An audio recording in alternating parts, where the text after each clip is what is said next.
I gave my stepmom the perfect Mother's Day gift, then watched her face as she realized what it really meant.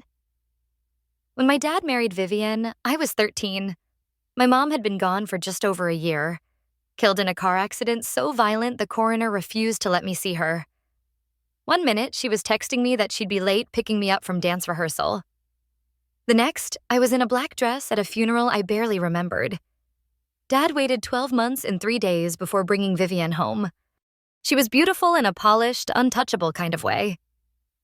Sharp cheekbones, flaming red hair that curled exactly the same way every day, and that kind of voice that made people lean in. She worked in medical PR, which somehow gave her the uncanny ability to sound convincing even when she said nothing at all.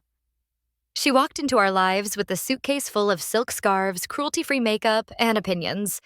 "She makes me feel alive again," Dad said gently, like I might break if he spoke too loudly. "I need you to try, Isla." So I tried. I helped her carry her boxes up the stairs and unpacked her wardrobe next to where my mom's used to be. I stood silently as she threw out the ceramic owl lamp Mom bought at a flea market in Seattle because it didn't match the aesthetic. I nodded politely when she replaced our family photos with framed quotes about ambition and resilience. I even smiled, barely, when she transformed my mom's reading nook, once filled with sunflowers and books, into a sleek espresso corner with a hanging egg chair from Italy. For 3 years, I performed the role of the good daughter. I wore the dresses Vivian picked out for me, sleek and beige and boring. I sat through charity events and hospital gala dinners, shaking hands with strangers who mispronounced my name and congratulated Vivian on raising such a well-adjusted young lady. Meanwhile, I buried my grief in schoolwork and music. I kept my mother's scarf under my pillow for over a year until it stopped smelling like lavender. I stopped mentioning her. I stopped laughing. Dad didn't notice. He was too busy being swept up in Vivian's world. Wine tastings, silent auctions, interviews on local news segments about healthcare branding in the 21st century. Vivian tried in her way. She bought me expensive gifts on my birthday, all things she would have wanted herself. A Louis Vuitton wallet when I was 14, a Chanel lip balm at 15. She made sure everyone knew she was supporting my future, bragging about the college fund she'd started for me. But when I had my first panic attack, alone in my room, it was Google that taught me how to breathe again. When I got my first period, it was the school nurse who handed me a pad. When I had a nightmare about my mom's body lying in the wreckage, it was my cat, Luna, who curled up beside me and didn't ask questions. The fracture came during my junior year. I had been cast as the lead in the spring play, The Crucible. It was the first time I'd felt alive in years. I poured myself into the role, rehearsing late, crying in the mirror, channeling every ounce of pain I couldn't speak. Opening night fell on the same day as Vivian's annual Wellness for Women fundraising gala. "Obviously, you'll need to skip the performance," she said without even looking up from her phone. "We're expecting the hospital board and Dr. Leeds is bringing his son. He just got into Stanford." I blinked. "But I'm the lead."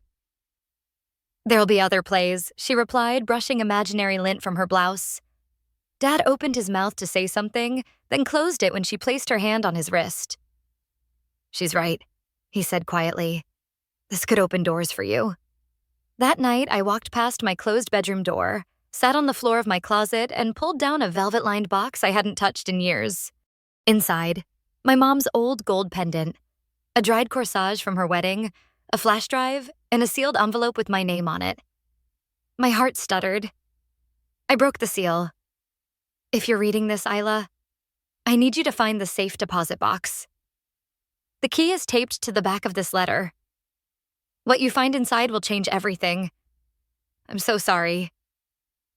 The next morning, I skipped school. I took the bus downtown with the small silver key in my coat pocket, my fingers clenched around it like a secret. The address Mom had written was for a private vault at Kensington Heritage Bank, one of those old money places with dark wood paneling and security guards who don't blink. The receptionist looked up at me as I approached, her expression neutral until I said my mother's name. "Dr. Catherine Monroe?" Her tone softened. "She said you might come one day. Please wait here." 5 minutes later, I was in a temperature-controlled room behind layers of security doors. The manager handed me a polished steel box with gloved hands and stepped out, giving me privacy. My hands trembled as I opened it. Inside were folders thick with documents, a velvet pouch containing a flash drive, and a letter addressed to me in my mother's slanted handwriting. My Isla, it began.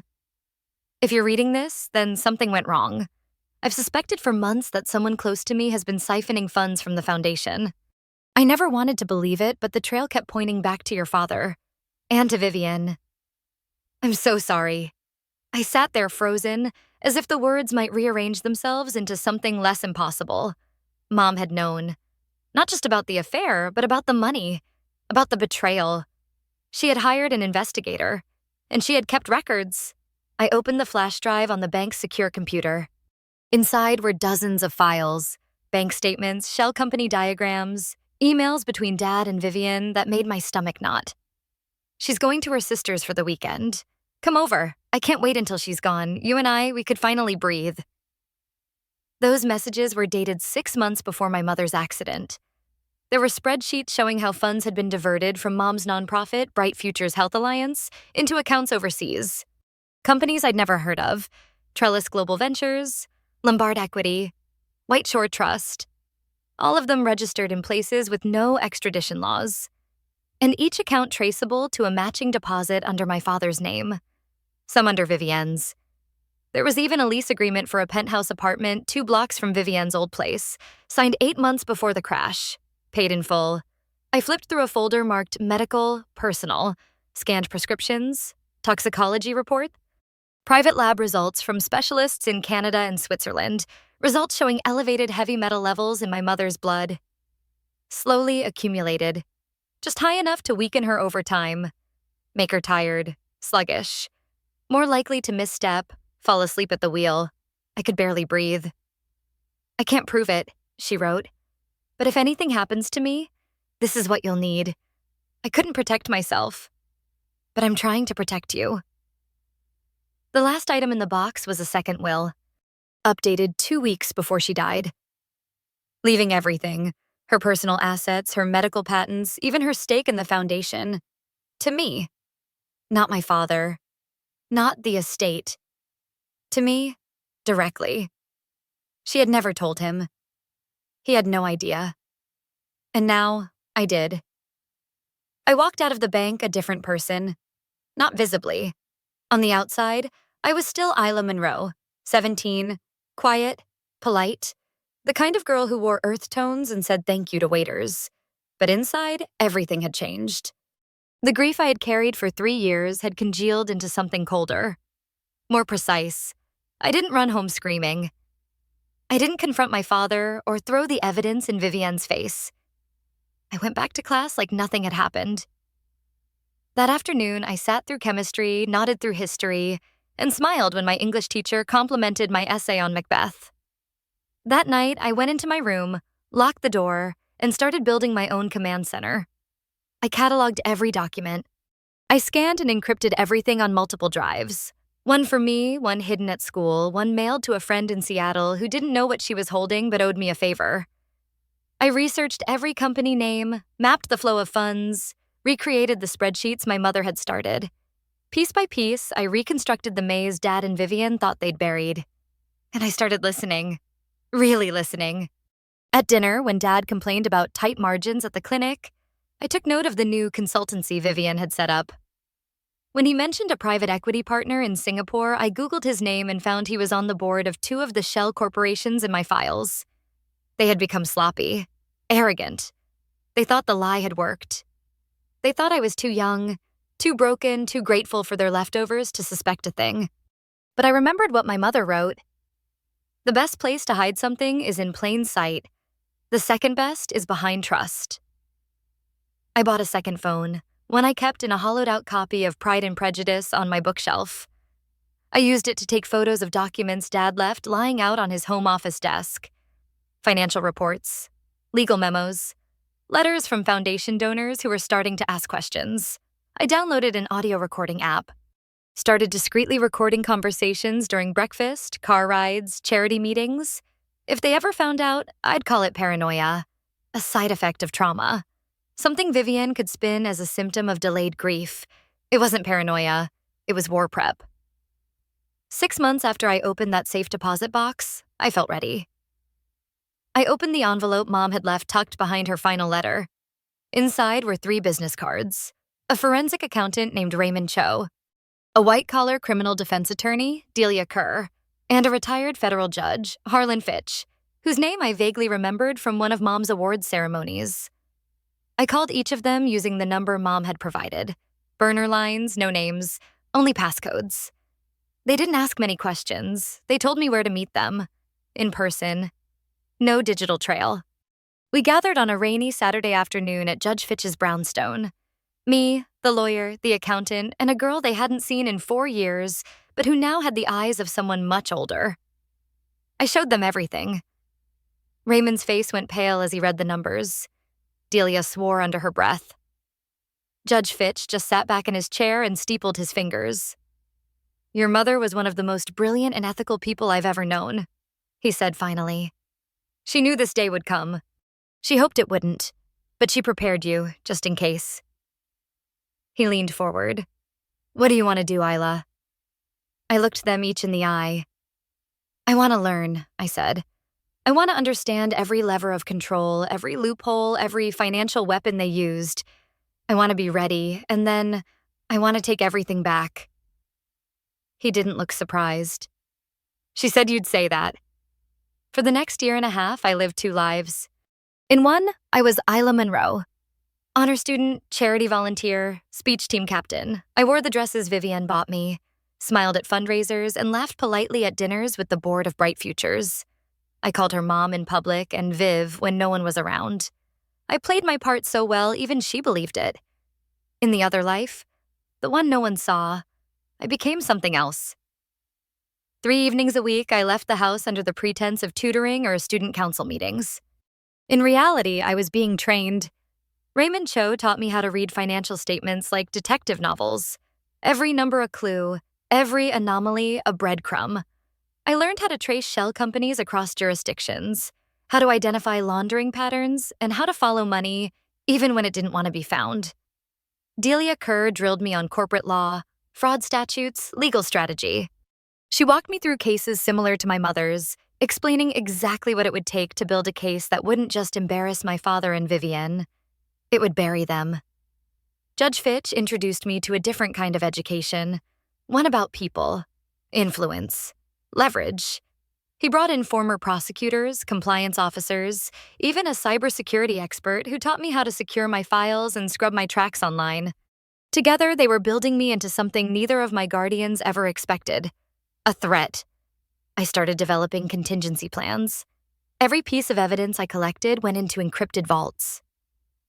I opened a trust account in my name using legal instruments my mother had prepared years before. I wrote out instructions in the event anything happened to me.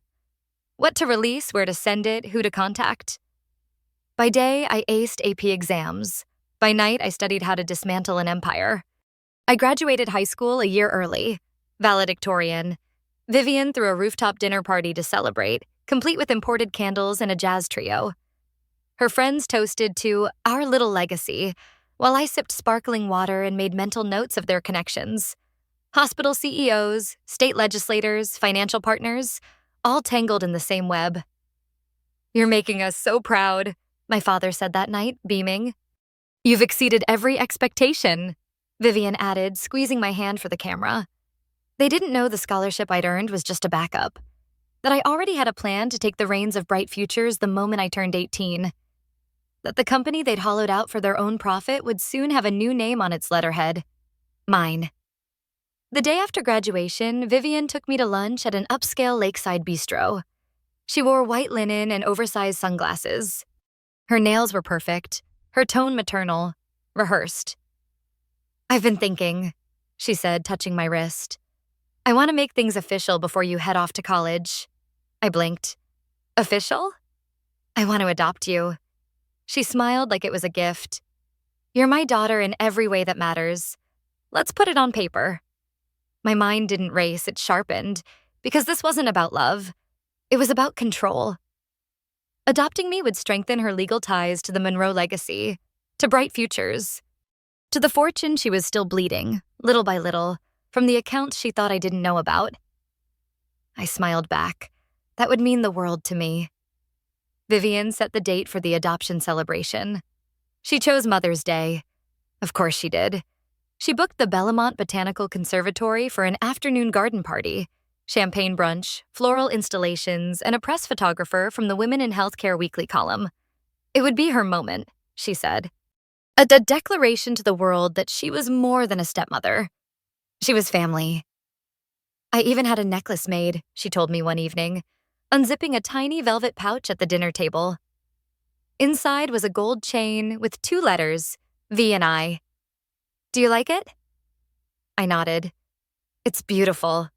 She beamed. I want us to match. Real mothers and daughters always have something that ties them together. I stared at the pendant, its delicate shine catching the chandelier light, and thought of the matching bracelets my mom and I used to wear. Tiny silver charms shaped like books. I still had mine. Vivian had thrown Mom's out during a spring decluttering spree. That night, I sat at my desk and pulled out the thick binder I'd been assembling for nearly 2 years. I slipped on latex gloves. Every page was a strike. Every photo a wound reopened. I reorganized everything. Chronologically, cleanly, like a story. A narrative so airtight it would need no explanation. At the front of the binder, I added a title. A daughter's gratitude beneath it. In smaller font, a single line. For the woman who taught me everything I needed to know. The irony was acid in my throat. Over the next week, I barely slept. I added finishing touches. QR codes linked to encrypted accounts, notarized transcripts, updated screenshots of suspicious wire transfers made just 3 weeks prior. I included the revised financial reports Vivian had submitted to the IRS. The ones Delia had proven were falsified. I created a second version of the binder, nearly identical, except this one was addressed to my father.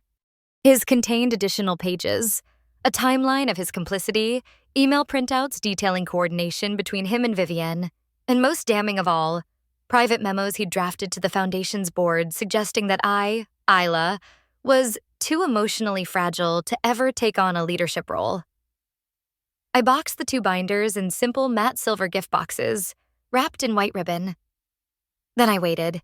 Mother's Day arrived like a trap slowly closing. The conservatory was decked out in pastel drapes, gold-edged place cards, and peony centerpieces so large they blocked conversation. Guests mingled with mimosas in hand, dressed like they were auditioning for magazine covers. Vivian floated through the room in blush silk, her red hair perfectly curled. She laughed at the right moments, squeezed shoulders, accepted compliments. She introduced me to people as my daughter, with a warmth so rehearsed it was practically scripted. At noon, she led me to a quiet dressing area behind the atrium. This is the moment, she said, adjusting my necklace. Once we sign the papers, the media release goes out. You'll be in Healthcare Legacy Monthly by next week. I reached into my bag and pulled out the silver box. I got you something, I said softly. For everything. For today. Her brows lifted in surprised delight. Isla, you didn't have to. I wanted to. She opened it immediately, carefully lifting the binder like it was porcelain. Her smile faltered when she read the cover. A daughter's gratitude. But she kept flipping. 1 page, 2 pages, 3. And then her face changed. The color drained from her cheeks. Her mouth opened slightly. She blinked rapidly, as if trying to blur what she was seeing into something less damning. What is this? She whispered. I stepped closer. You should keep going. It gets better. She turned another page and saw the notarized financial ledger. Then the photos of her and my father entering the penthouse she claimed she'd never visited. Then the timeline of diverted funds. Then the toxicology scans. By the time she reached the section with the draft indictment prepared by Delia's firm, complete with recommended charges for wire fraud, tax evasion, and obstruction, her hands were trembling. This is nonsense, she hissed. Where did you get this? Does it matter? I said quietly. She dropped the binder and reached for her phone, panic starting to rise. There are guests outside, she warned. Donors, partners, if they see this, they won't, I interrupted. Unless you force me. She stared at me like I was someone she didn't know. I smiled gently. For your sake, I hope you still know how to fake a good party face. Vivian stood frozen in the dressing room, the binder still open at a page showing a screenshot of one of her text exchanges with my father. She's still sick, can't stop throwing up. I told her to cancel her rounds. Good. The foundation board meets next week. I need her week. Her hands gripped the edges of the vanity table like she might tip the whole thing over. You don't understand what you're doing, she said through clenched teeth. You're a child. No, I said calmly, adjusting the pearl bracelet on my wrist. I was a child. You made sure that version of me died a long time ago. I picked up the box she'd nearly knocked off the counter and rewrapped it neatly. Now here's what's going to happen. She turned toward me, eyes wild. You're going to go back out there and host your perfect party. You'll smile and pose and tell everyone how proud you are to be my new legal mother. And then, she sneered, you blackmail me into silence? Into giving you, what, money? I tilted my head. I'm not interested in money. I'm interested in the foundation, the legacy, my mother's work, and I'm going to take it all back. You can't run a nonprofit, she spat. You don't know the first thing about it. Maybe, I replied, pulling my phone from my clutch. But the new board members do. The ones I've already spoken to. The ones who were tired of the fraud, the misappropriation, the staged results. I clicked open a prepared email draft and turned the screen toward her. You have two options, Vivian. Option 1, you play the gracious mentor, step aside quietly, and live the rest of your life above ground. Option 2, I send this. The email was addressed to the State Attorney General, 4 investigative journalists, and the IRS. Attached were all the documents in her little silver box, and more. Vivian stared at the screen, then back at me. You've been planning this, she whispered, for 2 years. A knock at the dressing room door broke the tension. Vivian? A woman's voice called. They're waiting for the speech, and the cake's arriving in 5. Vivian blinked, then stood straighter, brushing invisible dust from her skirt. She looked in the mirror and took a long, slow breath. Then she turned back to me. You are your mother's daughter, she said, voice low, but colder. I smiled without humor. No, just better prepared. She pushed past me and walked out the door. I followed, box in hand. The garden was a painting. String quartet playing something elegant. Light refracting off champagne flutes. Guests clustered in linen and silk, glowing in the May sun. Vivian emerged to a round of applause. Her smile was perfect. Her tone, flawless. She raised a glass. I want to take a moment, she said, to honor someone who has become my true family, my daughter Isla. This moment means the world to me. She pulled me into a side hug, and I let her. I couldn't love her more if she were my own blood. I turned to the crowd and let my smile widen. And Vivian has taught me so much, I said sweetly, my gaze resting on her. About patience, about watching, about consequences. There was a pause. One of the guests gave a polite chuckle. The others just nodded. Only Vivian understood. As the guests moved toward the cake, I stepped aside to text my father. Your copy of the gift is in your home office. You'll want to read it before tonight. He replied 3 dots, then nothing. I didn't need a response. By the time the party ended, Vivian's smile had begun to crack. Not to the guests, no. They left praising her poise, her elegance, her radiant bond with me. But I saw it. I saw the tremor in her fingers when she shook hands. The glass she knocked off the table while reaching for the check. The way she flinched every time someone said, proud. After the final guest left, she disappeared upstairs. I waited 20 minutes before following. I found her in the master bedroom with a half-packed suitcase, yanking drawers open, clutching jewelry in one hand and a burner phone in the other. Going somewhere? I asked. She froze. You can't prove everything, she said, voice shaking. Some of it's circumstantial. It wouldn't hold in court. The FBI doesn't need to prove everything, I said softly. They just need enough to open the door. She sank onto the bed, mascara smudging beneath her eyes. What happens now? Now, I said, pulling out my own phone. We wait for Dad. Then we talk terms. My father arrived just past 7. I heard the garage door roll open, the soft crunch of his dress shoes across the marble foyer, the rustle of his blazer as he set down his briefcase. He was whistling, out of tune, probably from a good round of golf or a glass too many at the country club. He stopped when he saw me. I was seated in the living room, binder in hand, still wrapped in silver paper. The fireplace behind me cast long shadows across the floor. The house was quiet, except for the tick of the antique wall clock my mother had once adored. "Where's Vivian?" he asked, loosening his tie. "Upstairs," I said. "You'll want to read this first." I held out the box. He frowned, confused. "Isla, what?" "Open it." He did. I watched his face as he turned the pages. Unlike Vivian, he didn't gasp, didn't shout. His lawyer's instincts kicked in. His body stiffened, his brows drew down. He stopped at a photo of him signing off on the wire transfer to a known shell company in the Cayman Islands. When he looked up, his face was unreadable. "Where did you get all this?" "Mom," I said simply. "She kept everything. She just never got the chance to finish the story. So I did." There was a flicker of something in his eyes then. Pain, maybe, or guilt. He opened his mouth. "Don't," I cut him off. "I've already heard your explanations, in emails to Vivian, in the memos justifying why I wasn't stable enough to inherit the foundation, in your drafted board proposal calling me a symbolic figurehead." He looked away. "What do you want?" he asked finally. "Full legal transfer of Bright Futures to me through the mechanism outlined in Mom's updated will. Immediate resignation from your position. Control of all affiliated accounts. You keep your license and reputation, as long as you cooperate with the restitution plan."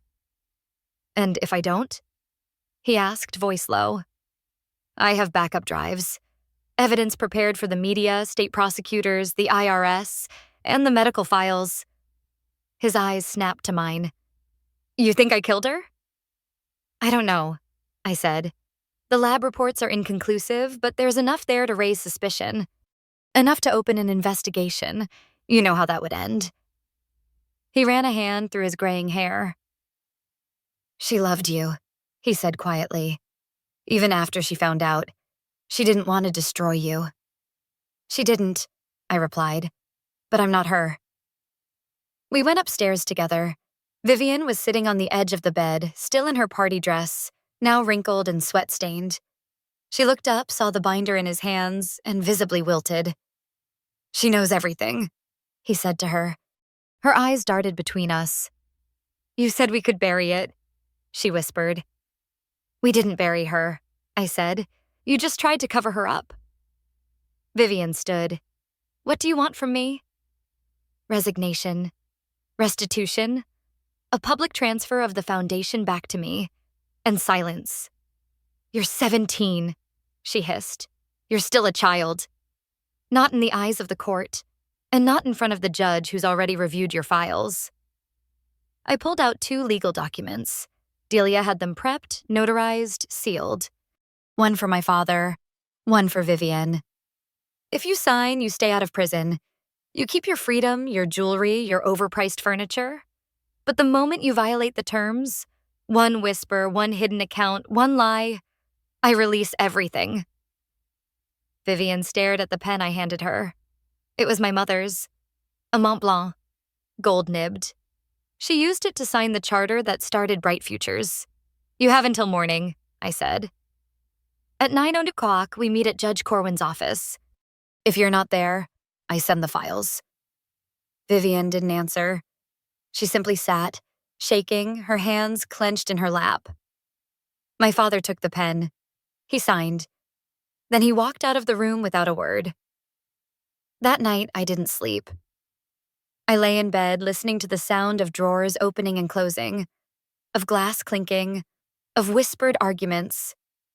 At 2:47 a.m., I heard the front door open, a car engine start, and wheels peel down the driveway.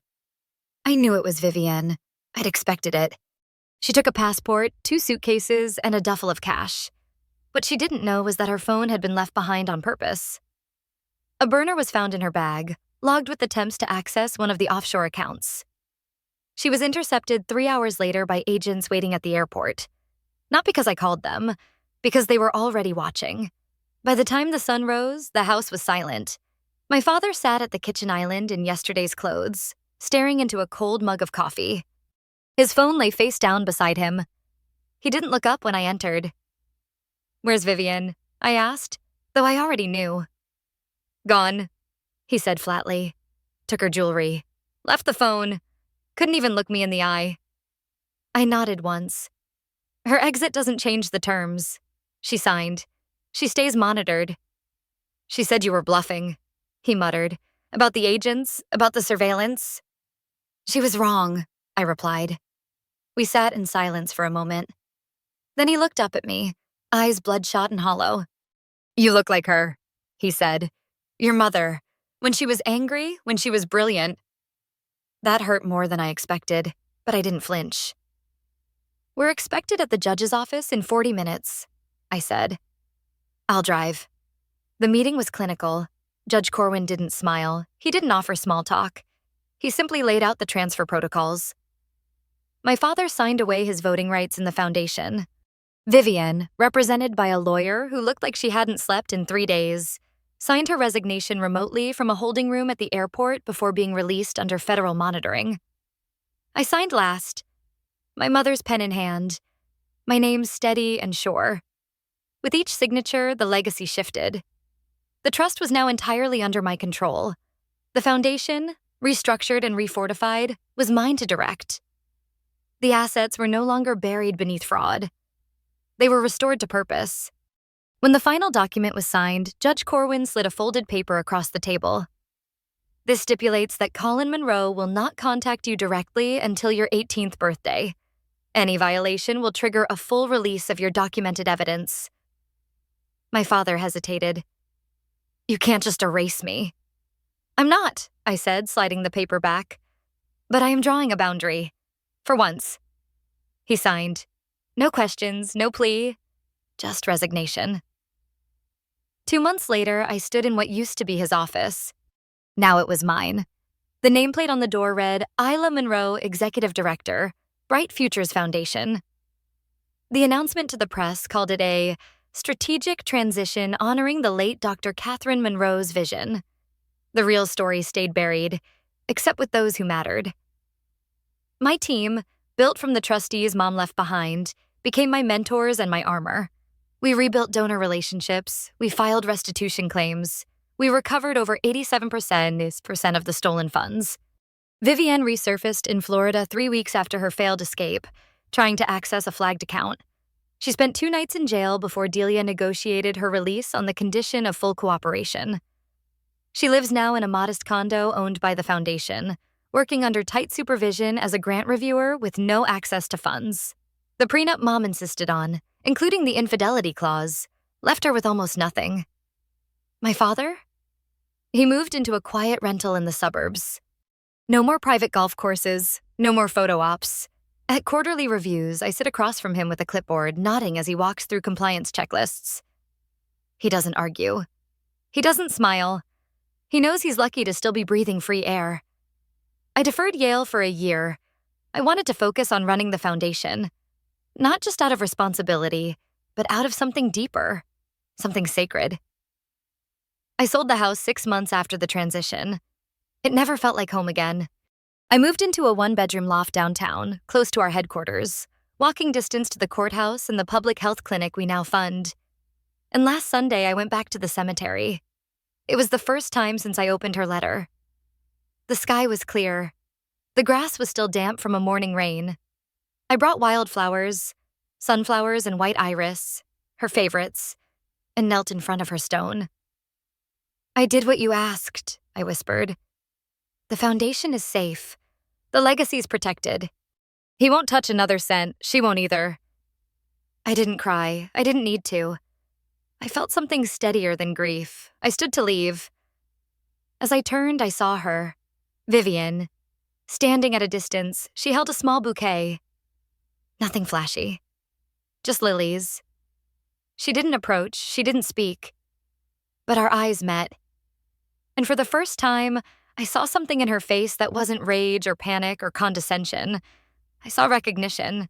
She nodded once and walked away. Every Mother's Day since, I sent her the same thing. A single photograph. My mother in her garden, smiling at the camera, dirt under her fingernails, sun in her hair. Attached is a handwritten note. Thinking of you today. She never replies, she doesn't need to. We both know exactly what it means.